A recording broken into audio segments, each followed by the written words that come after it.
Claudia, bonjour. Bonjour Ève. Alors aujourd'hui, on se retrouve pour mener l'investigation numéro 217 pour la team Griffasie, dont tu ne connais pas le sujet, Non. qui se déroule en deux parties. La première étant des questions communes à tous les binômes qui traitent ces sujets d'enquête pour la team Griffasie partout dans le monde. Et la deuxième partie est une partie d'expression plus libre. Voilà, si tu n'as rien à rajouter, on y va. Non. Oui. Ok. Alors tu prends une profonde inspiration, Claudia, comme à ton habitude. Tu inspires et tu expires tout aussi profondément par le nez. Et tu expires par la bouche. À mon 3, tu te connecteras avec les Men in Black. 1, 2, 3.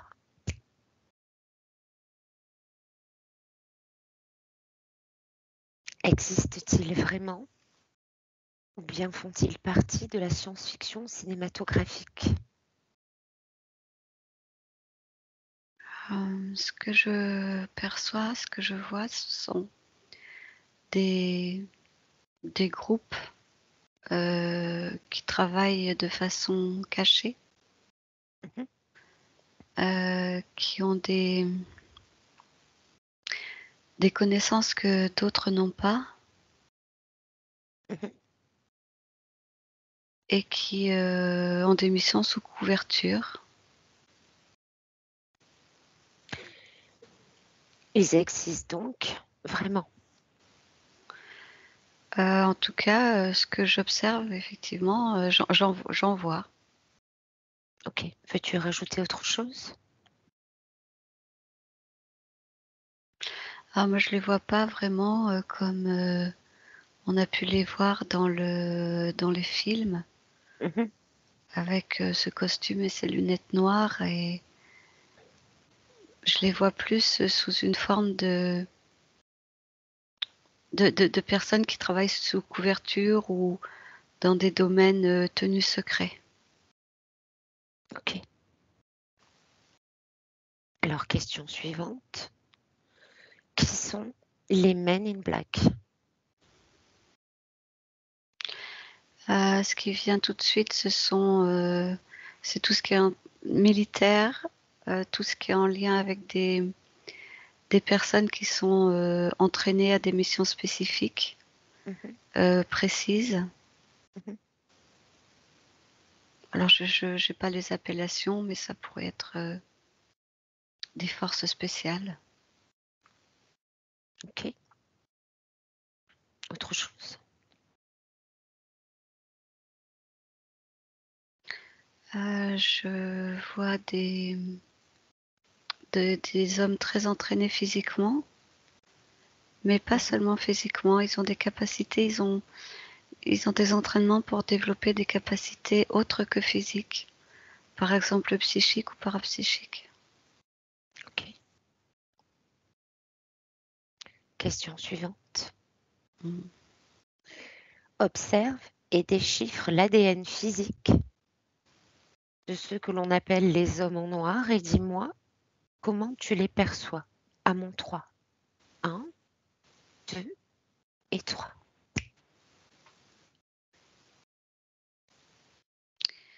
De ce que je perçois, il est différent, comme si il leur manquait quelque chose et comme s'ils avaient également quelque chose en plus.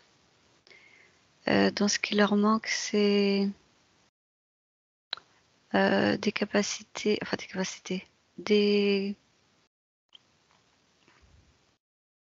particularités telles que l'empathie,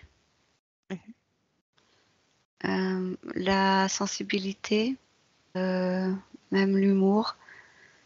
Je les vois comme des espèces de robots en fait. Ok. Et pour ce qu'ils ont en plus, euh, Alors, c'est comme s'ils avaient subi des modifications génétiques Mmh. et il y a des choses qui ont été greffées sur leur ADN, qui leur donnent des capacités physiques un peu différentes, comme s'ils étaient beaucoup plus endurants, moins sensibles, heu, comme s'ils avaient quasiment peu besoin de se nourrir, hem, comme s'ils étaient, comment dire? Focusés sur leur mission ou sur les ordres qu'ils reçoivent Mmh. et et peu ouverts à autre chose. OK. Mais je vois aussi qu'en fait, ils sont pas tous comme ça. C'est comme s'il y avait des groupes ou des niveaux Mmh. et je vois à d'autres niveaux, comme si peut-être c'était comme dans une hiérarchie et qu'à d'autres niveaux, il y a des êtres un peu plus humains, on va dire, qui ont des caractéristiques, humaines classiques. Plus classiques, oui. Oui, oui, qui sont là aussi. Peut-être un peu moins en nombre, mais qui sont présentes aussi. OK. Tu veux rajouter autre chose? Non, sur les ADN, non. OK. Alors tu inspires et compare maintenant les caractéristiques des ADN physiques avec les ADN éthériques de ces hommes en noir et dis-moi ce que tu comprends. Pour une partie d'entre eux, je ne vois pas d'ADN, éthérique. C'est comme si, au niveau éthérique, c'était vraiment des robots, Mmh. des coques vides, je sais pas comment le traduire. Mmh. Pour ce qui est des autres, ceux sur lesquels je perçois un ADN, heu, il est, comment dire? Il est pas libre, il est relié. Il est relié, à une espèce de système, Mmh. qui envoie des informations, qui modifie qui est capable de modifier en fait, des structures, d'ADN pour donner des capacités, différentes en fonction de certains impératifs. Il y a cette possibilité-là, en fait, d'avoir une espèce d'ADN, modulable, en tout cas, modifiable. Veux-tu rajouter autre chose, Claudia? J'ai l'impression que, bah, ça rejoint peut-être ce que je disais juste avant, mais une partie d'entre eux ne sont pas, pas beaucoup humains, je sais pas comment on peut dire ça. OK. Mmh. Alors tu respires, Claudia, et on passe à la question suivante. Les Men in Black ont-ils ou peuvent-ils avoir une partie subliminale? En fait, ça rejoint aussi, une grande partie d'entre eux, non, c'est comme des espèces de robots, de projection, de marionnettes téléguidées, mais à un autre niveau, certains d'entre eux, oui, sont quasiment humains et heu et on peut percevoir une partie subliminale. OK. Alors, pour beaucoup d'entre eux, elle est enfermée, Mmh. enfin de ce que je visionne là. Elle est enfermée, elle est sous contrôle. Mmh. Tu veux rajouter autre chose?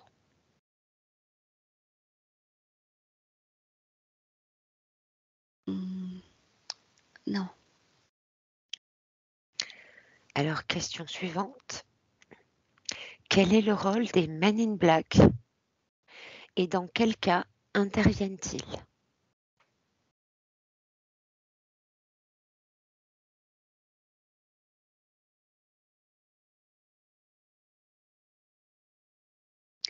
Alors, le rôle que je vois, c'est de remplir des... Enfin, ils sont aux ordres. Il n'y a pas... Donc, pour la plupart, il n'y a pas de réflexion. Ils font vraiment exactement donc, ce qu'on leur dit de faire et comment. Et beaucoup sont... Une grande partie sont une espèce de... Pas téléguidés, mais contrôlés complètement. Mhm. Donc ça, l'émission que je vois, par exemple, c'est pour ceux-là. C'est là, tu vois, je vois des décombres, je vois des tremblements de terre. Donc pour eux, c'est plus de provoquer des catastrophes ou d'être euh,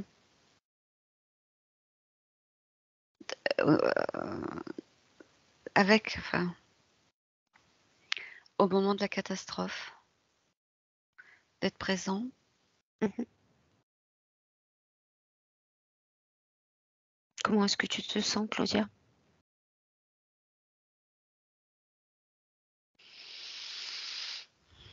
Oui, ça va, oui. Ok. Je vais prendre un peu plus de recul. Donc ça, c'est pour la première Tu, catégorie. tu, Pardon. tu observes, Claudia, seulement. Mm. La deuxième catégorie, ceux que je voyais qui avaient qui étaient beaucoup plus humains et dont la partie subliminale était enfermée. Mhm. Donc eux, la question c'était pour leur mission, c'est Oui, ça? c'est ça. Quel est leur rôle Oui, et, alors eux, pardon, oui. et dans quel cas est-ce qu'ils interviennent? Alors là, ce que je vois, c'est plus des... Ils sont plus à couvert, enfin couvert, sous couverture, c'est-à-dire ils sont infiltrés dans différents milieux. Mhm. Ils ont beaucoup un rôle de surveillance et de remontée d'informations. Ils ont comme des contacts, enfin des personnes qui leur remontent des informations. Mhm. Euh, Ils ont, pour certains d'entre eux, des connaissances techniques très pointues. Donc, ils vont être amenés à réaliser des missions. Là, par exemple, l'image que je vois, ce sont donc ces personnes avec une équipe d'êtres non humains qui sont autour de ce que nous on pourrait appeler une soucoupe volante. Enfin, mais c'est assez petit, c'est une 2 places. Donc ils sont là en train de faire des, je sais pas ce qu'ils font exactement dessus, pour pouvoir utiliser cette soucoupe. Enfin, voilà, ils font des modifications pour pouvoir utiliser cette soucoupe dans les conditions dont ils ont besoin pour leur mission. Qu'est-ce que je vois d'autre J'en vois d'autres qui, dans un laboratoire qui effectue des manipulations génétiques. Donc là, c'est pareil, je vois des croisements entre des êtres non humains et bah, des fœtus, Mhm. là en l'occurrence. Hmm. Ah, j'en vois aussi, j'en vois qui ont la place. Comment expliquer ça? Ils sont dans le corps, j'en vois qui ont la capacité à s'infiltrer dans le corps de quelqu'un Ok. d'autre. Mhm. Donc là, par exemple, je vois quelqu'un qui parle à la télévision. Mhm. Hmm.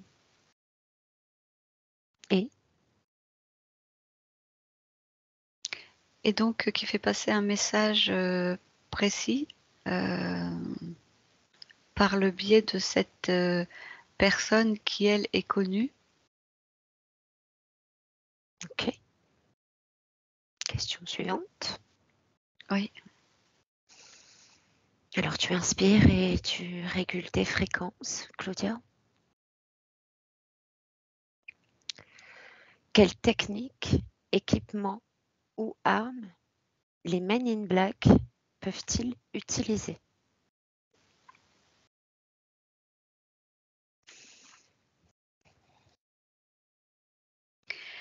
Alors je les vois utiliser beaucoup de techniques en lien avec la manipulation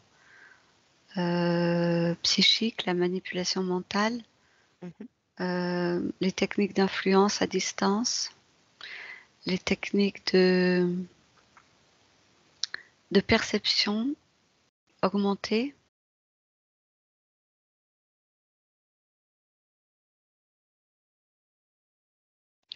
Bon, bien sûr, je les vois aussi utiliser toutes les techniques connues, technologies en fait que l'on connaît. Mais elles sont tellement avant-gardistes, disons, on les connaît pas spécialement sous ces utilisations-là. C'est-à-dire? Bah là, par exemple, je les vois se déplacer d'un point à un autre à une vitesse Ok. largement, enfin voilà, que nous on connaît pas. Je les vois utiliser euh, des, des, des choses sous la terre. En fait, ils ont une connaissance de notre monde qui est différente de la nôtre. C'est clair. C'est comme si ils connaissaient les coulisses et qu'ils pouvaient circuler dans ces coulisses et utiliser les possibilités que ça offre. Ok. Qui peut donner des ordres aux hommes en noir? C'est rigolo, ouais. Parce que justement, je voyais le président des États-Unis, le bureau ovale directement. Autre chose? Oui, je le vois accompagné de conseillers, mais c'est pas la CIA, c'est pas le FBI, c'est pas les structures que l'on connaît. C'est vraiment un bureau dédié très secret. C'est tenu c'est très confidentiel. Tu les vois basés essentiellement aux États-Unis, c'est ça? Non, c'est juste l'image qui m'est venue. L'image qui m'est venue, c'était la réunion de ces responsables dans le bureau ovale. Ils se sont étendus sur d'autres pays, oui ou non?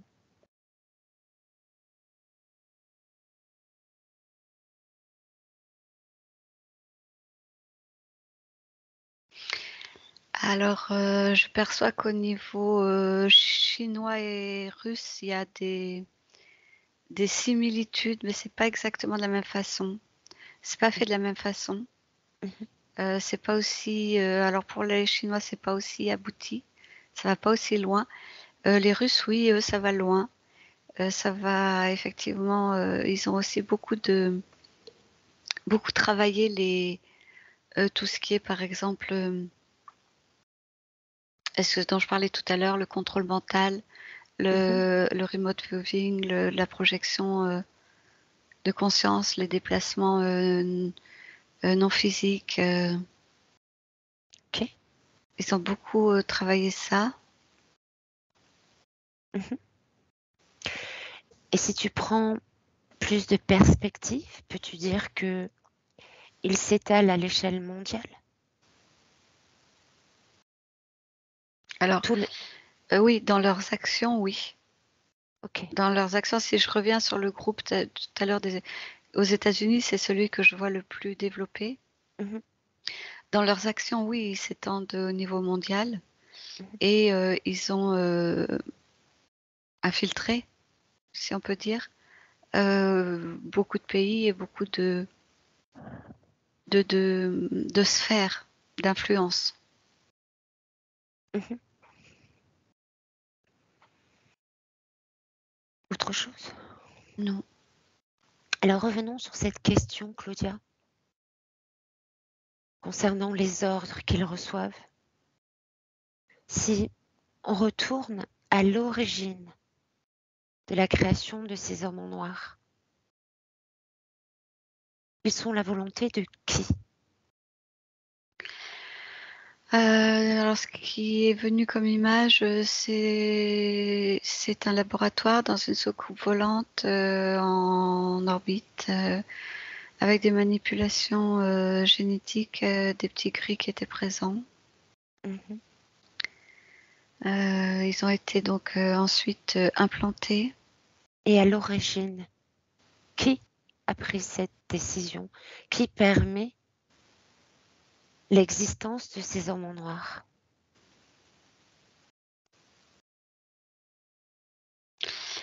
Alors, sur Terre, je vois un groupe d'humains Mhm, très influents qui tirent les mhm. ficelles en arrière-plan.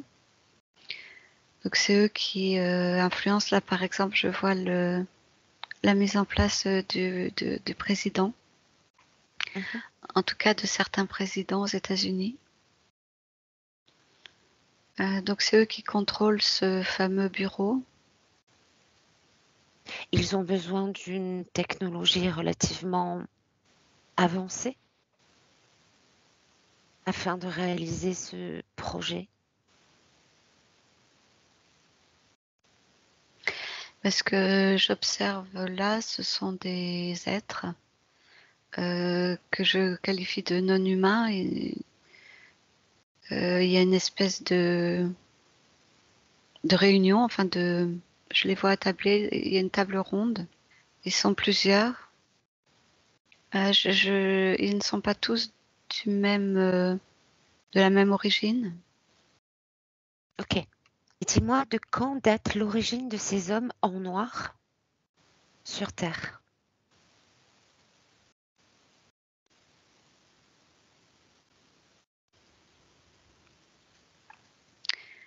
Les années 50. Mhm. Y a-t-il seulement des hommes en noir masculins ou bien peut-il y avoir aussi des personnalités féminines?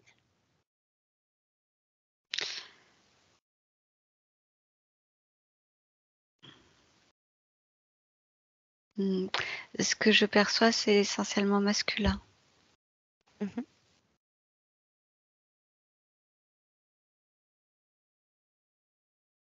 Si tu prends plus de perspective, vois-tu aussi des personnages féminins?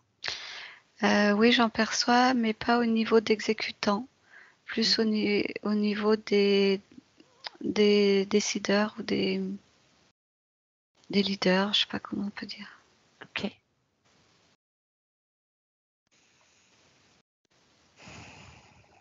Ok, Claudia.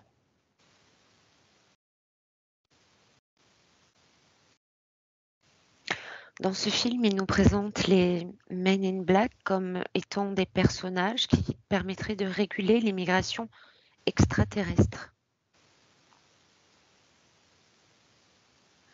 Mm. Selon toi, quel intérêt de nous montrer ce genre de film basé encore sur un mensonge?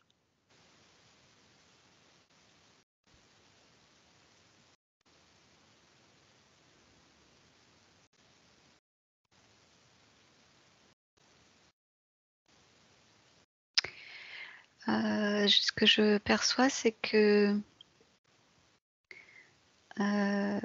certains ont des missions de préparation de l'humain à être, comment dire, récupérés pour des expériences ou pour des prélèvements, des choses comme ça, des injections, enfin oui, donc pour des manipulations.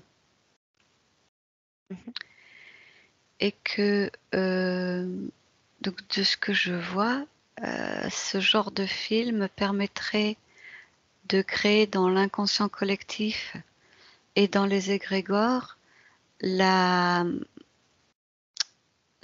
comment dire, la possibilité d'existence extraterrestre ludique.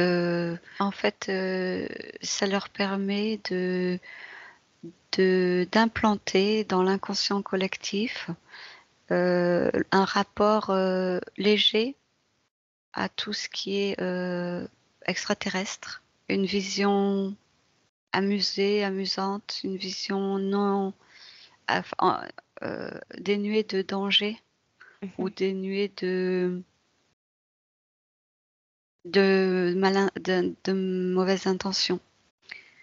Donc le fait de tourner tout ce rapport humain, non humain à l'amusement permet de quelque part de diminuer le sentiment d'hostilité ou de méfiance, on va dire plutôt voilà, de diminuer le sentiment de méfiance, de recul. Ok. Tu veux rajouter autre chose? On pourrait mettre ça en lien avec une croyance qui se développe beaucoup, qui est que des extraterrestres viendraient, enfin seraient attendus pour venir sauver les humains. C'est qu'aussi il y avait une espèce de préparation de la Terre, des humains, à entendre parler des extraterrestres sous forme bienveillante. Et dans ce que je voyais avec le lien de ces personnes qui attendent je sais pas comment ils les appellent, des Pléiadiens ou des, je sais pas, Galactique.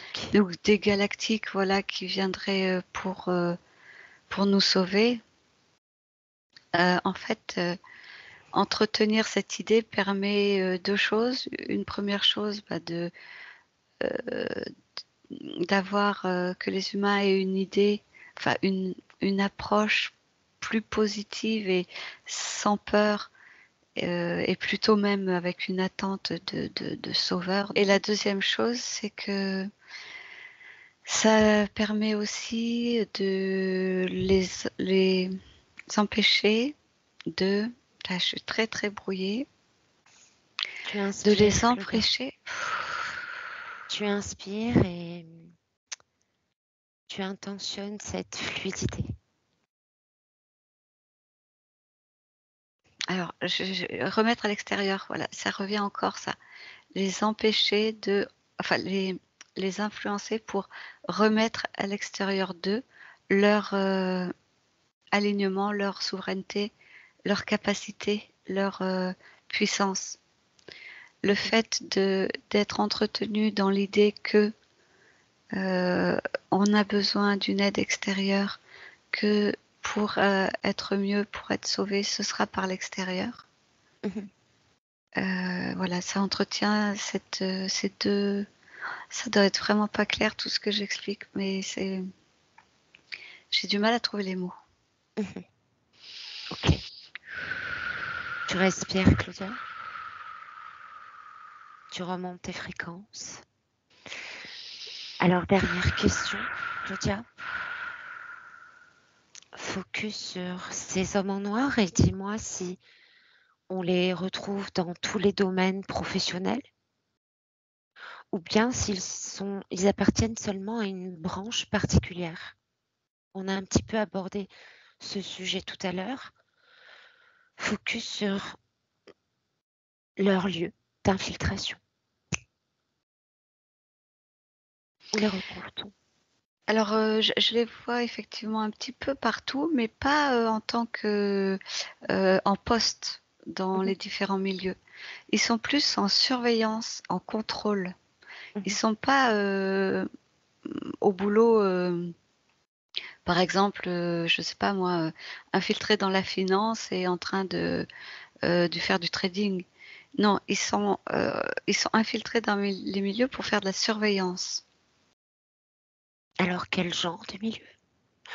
Peut- Est-il possible que l'on puisse côtoyer ce genre de personnes sans s'en rendre compte par rapport à un domaine professionnel, oui ou non? À certains stades de responsabilité et de pouvoir, oui, Ok. mais à d'autres stades, non. Encore que, si. Oui, oui, je les vois juste se promener au milieu de la population pour... Ah oui, ils ont comme des espèces de systèmes de contrôle des fréquences qui sont émises. Ils se promènent aussi parmi la population pour vérifier et contrôler sur quel type de fréquence euh, on vibre. Ok. Ont-ils des vies similaires aux nôtres? Famille, maison? Euh, pour la plupart, non. Ok. Style de vie plutôt militaire? Oui, oui, très. Bah oui, plutôt solitaire, plutôt mécanique, plutôt. Bah, pour une grande partie d'entre eux, c'est le cas. Après, pour les autres, euh, beaucoup sont plutôt seuls, solitaires. Mhm. Oui, quasiment tous en fait, hein. Ok.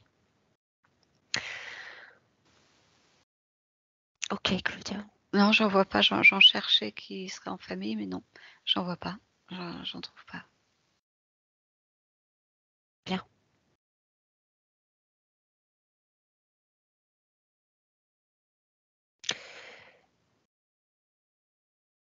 Certaines personnes aux États-Unis ont eu la visite de ces hommes en noir juste après avoir été témoins de phénomènes paranormaux. Et ils sont souvent décrits se déplaçant par trois. Est-ce que tu perçois cette information, oui ou non?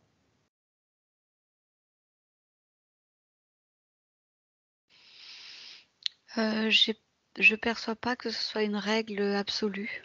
Ok. Ils peuvent donc être seuls, en groupe.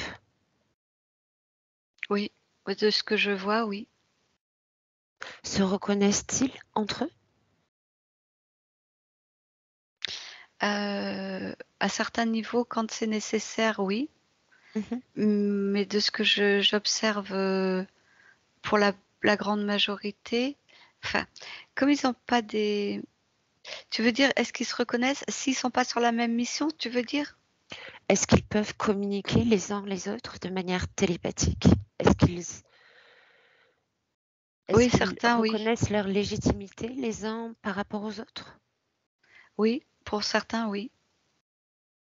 Ok. Alors, dans ton espace, Claudia,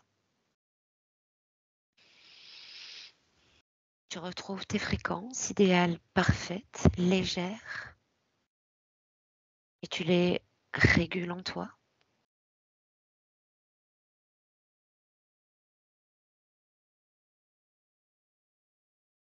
Et tu me dis comment tu te sens. Oui, ça y est, je me sens bien, oui. Ok. Veux-tu rajouter autre chose, Claudia? Sinon, on rentre. Non, rien. Comment tu te sens, Claudia? Ça va. Ouh, Alors, je te remercie, Claudia, pour ton travail et merci à tout le monde pour votre écoute. merci. Benvenuto a questo nuovo video di Disclosures. Oggi parliamo della cosiddetta sessione di ipnosi investigativa. In realtà non esiste una sessione di ipnosi investigativa. Non che non si possa fare investigazione di ipnosi, però è che non esiste una sola sessione di ipnosi per dire si è fatta investigazione, per prendere quell'informazione come buona. Perché? Sappiamo intanto che l'informazione che arriva in ipnosi è molto contaminata, la percentuale di inquinamento dell'informazione è altissima.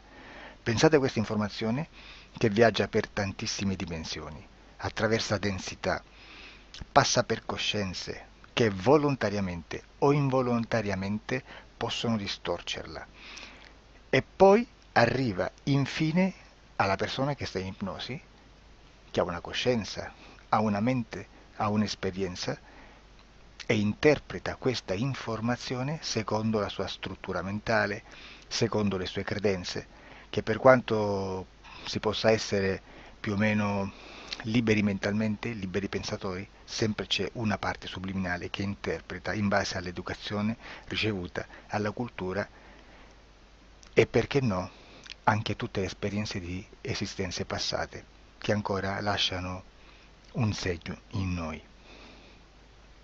Per capirci, è come se dovessimo parlare con un'altra persona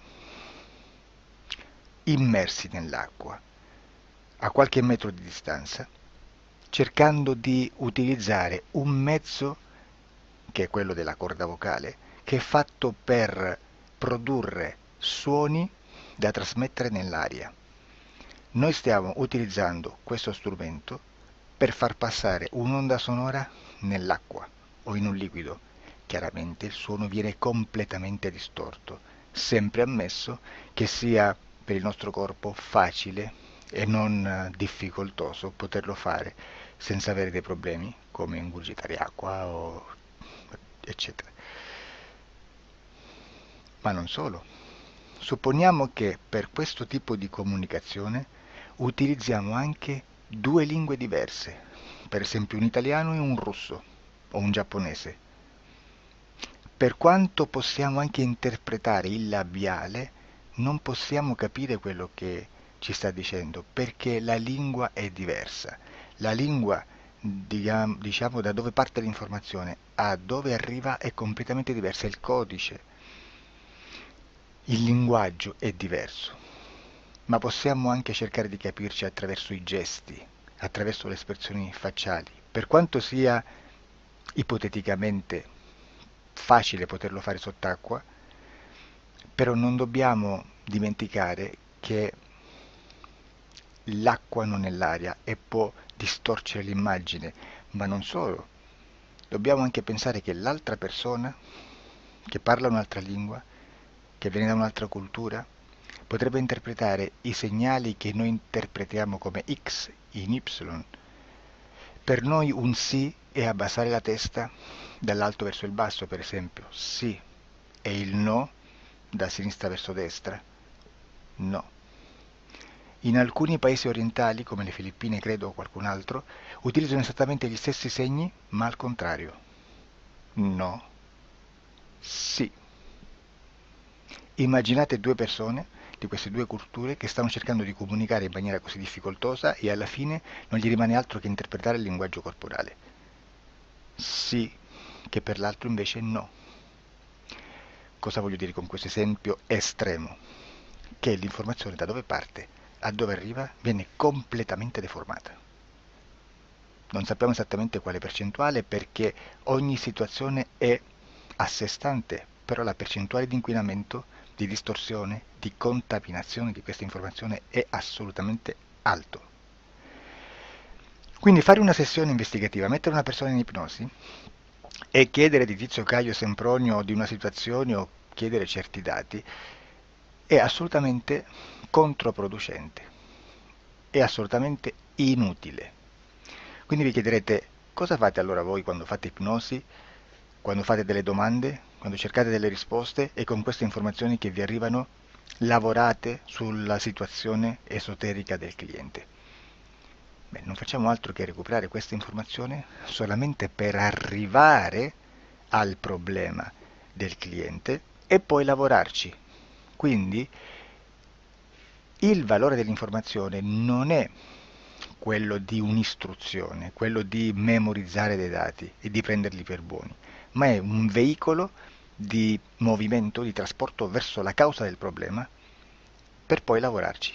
Quindi lo scopo di questo tipo di informazione che si prende dalla singola sessione è completamente un altro. Come si fa quindi? Investigazione in ipnosi. Il lavoro non è semplice, il lavoro è lungo, difficoltoso, stancante. È necessario farlo anche in squadra perché bisogna moltiplicare il numero di sessioni da fare e una sola persona potrebbe farlo soltanto in un tempo estremamente largo. Noi abbiamo delle informazioni che prendiamo ormai per buone, ci lavoriamo, danno dei risultati e quindi per noi sono buone. E come abbiamo fatto ad avere queste informazioni? Per esempio, come facciamo a sapere che un extraterrestre chiamato il cosiddetto grigio è più o meno alto X, poi ci sono magari quelli anche un po' più alti, ma hanno un corpo strano, hanno una pelle grigio-verde, hanno degli occhi grandi a mandorla, neri, senza una pupilla visibile, non hanno quasi bocca né naso né orecchie, hanno soltanto delle fessure, non hanno organi genitali, hanno degli arti molto più lunghi rispetto alla proporzione che potrebbe avere il corpo umano e di solito hanno meno dita delle 5 del corpo umano, eccetera, eccetera, eccetera. O se no prendiamo un altro tipo di essere che possiamo incontrare in ipnosi, come facciamo a dire che hanno delle somiglianze con i rettili, gli animali rettili terrestri o gli invertebrati, gli insetti terrestri? Perché? Perché siamo sicuri di questa informazione e ci lavoriamo e quando ci arriva la prendiamo già per buona, nonostante sia anch'essa contaminata. Perché queste informazioni sono arrivate da tantissime sessioni, fatte da tantissime persone, con tantissime altre persone sotto ipnosi e che nel contesto di tutto il lavoro gli uni non sapevano degli altri. Questo dato può essere più o meno rilevante, sempre c'è contaminazione e quindi possiamo prendere per buono anche un gruppo di lavoro dove l'uno possa sapere dell'altro.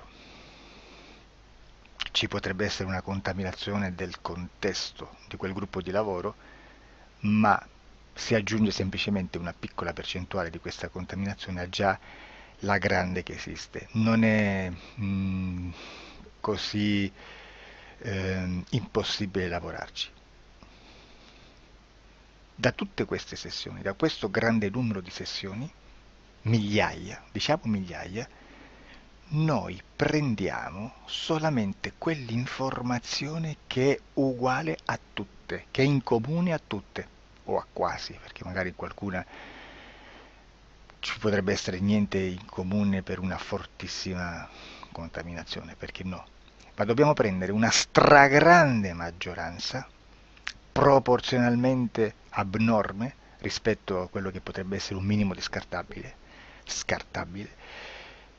e lì possiamo prendere per buona questa informazione. Quindi se noi su 10.000 persone diverse, con operatori anche diversi, in cui in ogni sessione vediamo un essere che più o meno ha le stesse caratteristiche del grigio o dell'insettoide, a forma di mantide religiosa, o il rettile a forma di lucertola, per esempio, di serpente o di quello che sia, o se vediamo il pianeta Marte più o meno di colore rosso, o se vediamo dei sotterranei eterici, non fisici, nel sottosuolo terrestre, soprattutto sotto le grandi città, dove c'è concentrato molto potere, molta energia di questo tipo, e chi più ne ha chi più ne metta. Se vediamo degli impianti che hanno certi tipi di funzioni, certi tipi di forme in certe parti del corpo, e questa informazione la ritroviamo tutta o quasi in tutte le sessioni fatte, eseguite, realizzate da tanti anni a questa parte, significa che quella è una informazione affidabile. E vi posso garantire che stiamo parlando di una percentuale bassissima su un 100% staremo, credo, forse più in basso di un 3, di un 2-3%. Immaginate, tutto il resto è spazzatura, è informazione spazzatura. Sì, spazzatura.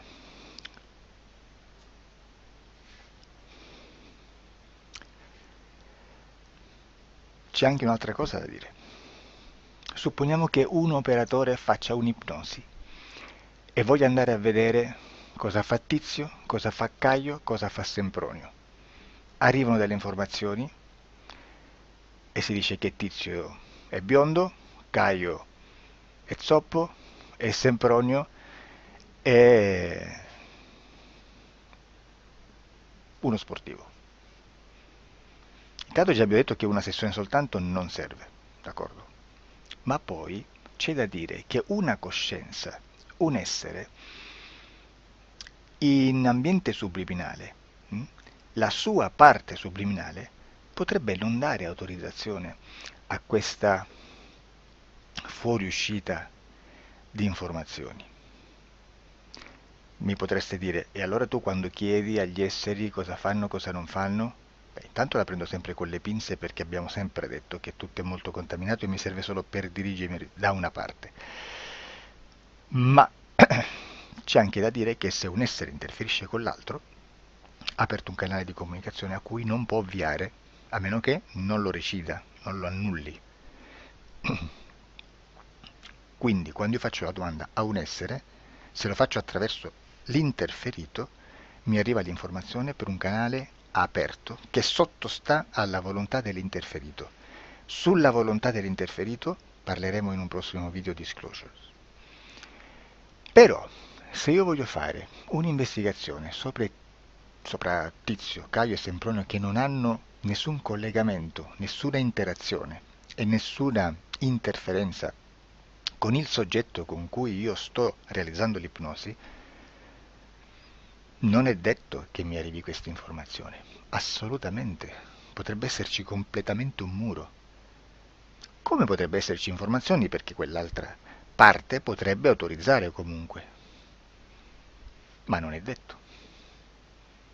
E comunque quando ci arrivano informazioni, in una situazione di non interferenza o non interazione, non possiamo sapere esattamente se sono informazioni che ha autorizzato la parte subliminale dell'altra persona o dell'altro essere, o qualche altro essere, qualche altra entità furba, approfitta della situazione, osserva quello che sta succedendo, si mette in mezzo, si fa passare per l'altro e dà informazioni, ovviamente distorte, prima perché non è detto che debba conoscerle, e anche se fosse potrebbe manipolarle a sua volontà e a suo vantaggio. E quindi immaginate che situazione ridicola ci si viene a trovare, in quale situazione ridicola ci si viene a trovare in questi casi. Da qui si vede quando un operatore riesce a utilizzare l'informazione in ipnosi come per lavorare su un soggetto. Da qui l'osservatore attento delle sessioni di ipnosi riesce a capire se quell'ipnosi è un'ipnosi affidabile, un'ipnosi con un livello di informazione certa, con una alta percentuale di informazione certa. Non vi nascondo che in futuro potrei anche impostare un lavoro per decifrare che livello di certezza di informazione c'è in un'ipnosi, analizzandola e spiegando il perché, spiegando i meccanismi di analisi di un'informazione in ipnosi, che poi anche è molto istintivo.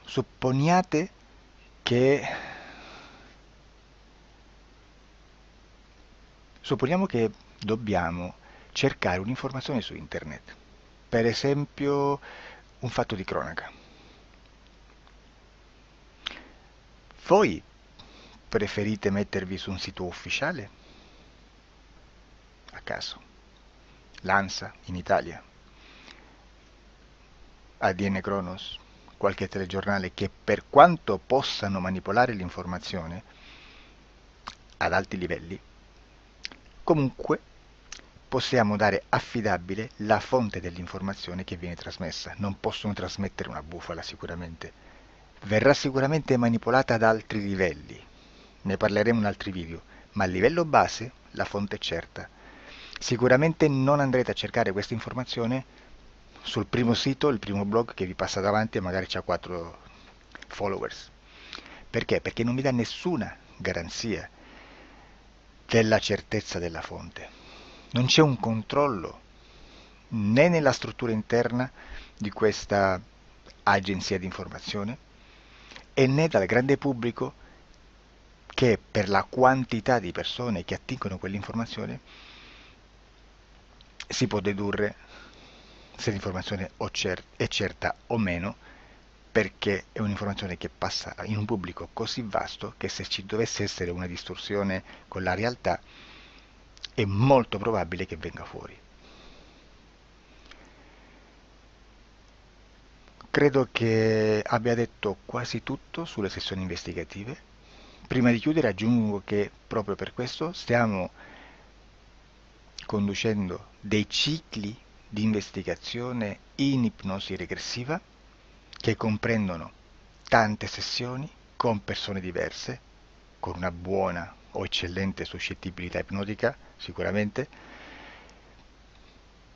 per poter indagare su spazi ristretti su alcuni temi. Perché dico spazi ristretti? Perché se andiamo a prendere eventi grandi nel tempo, nello spazio, storici, parlare di qualcosa di molto generico implica una quantità di sessioni abnorme.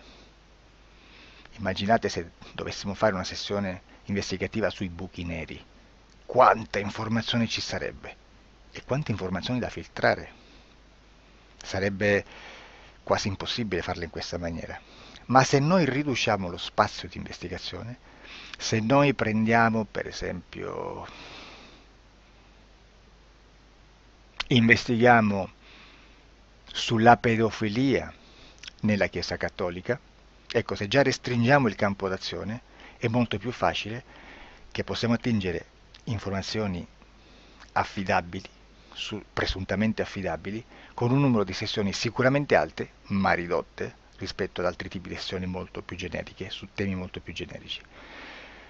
Quindi per fare anche delle investigazioni su temi molto generici bisogna suddividerli in temi, in dettagli, per poi alla fine, quando tutta l'informazione è stata filtrata ed è stata dedotta l'informazione comune, si possono mettere insieme per cominciare a costruire il quadro, mettere insieme tutti i puzzle.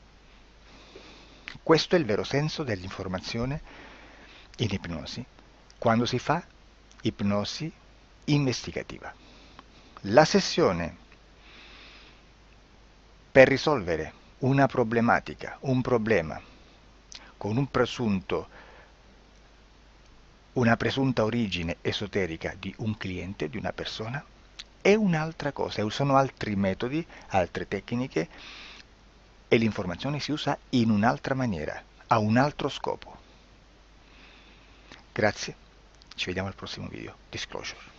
Ciao.